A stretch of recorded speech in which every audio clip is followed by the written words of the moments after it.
Hi, and welcome to this short tutorial video about how to randomize quest elements in Questback Essentials. Randomizing elements in a quest can be relevant from a research point of view to avoid biased answers from respondents.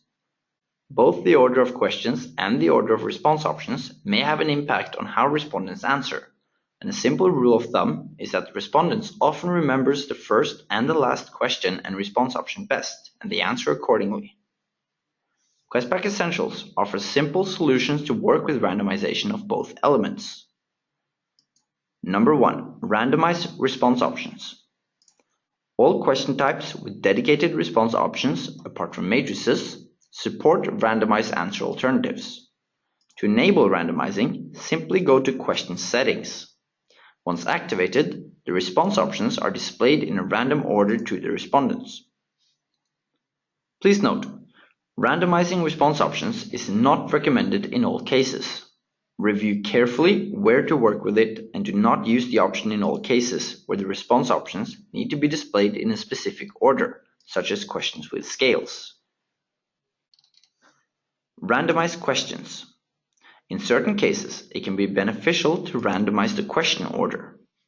Use cases include product tests where one would like to ask respondents a couple of questions about different products, and the order of the products should be randomized. Questback Essentials caters to this by allowing to randomize so-called question sets. The approach to do so is straightforward and includes the following 3 steps. Number 1.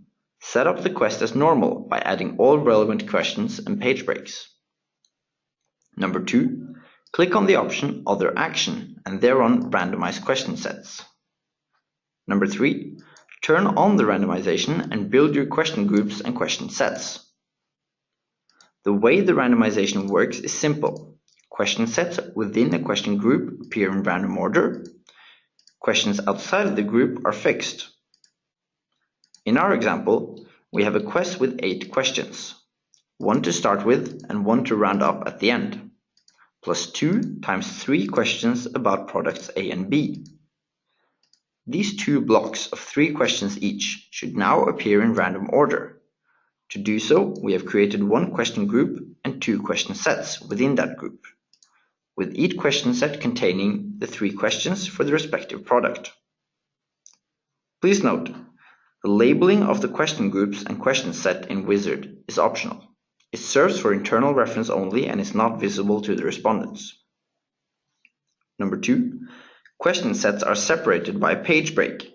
The quest needs to include a page break after the last question of each set, and that page break needs to be included when setting up the question set. Once the randomization is set up, we recommend you test extensively with TestQuest.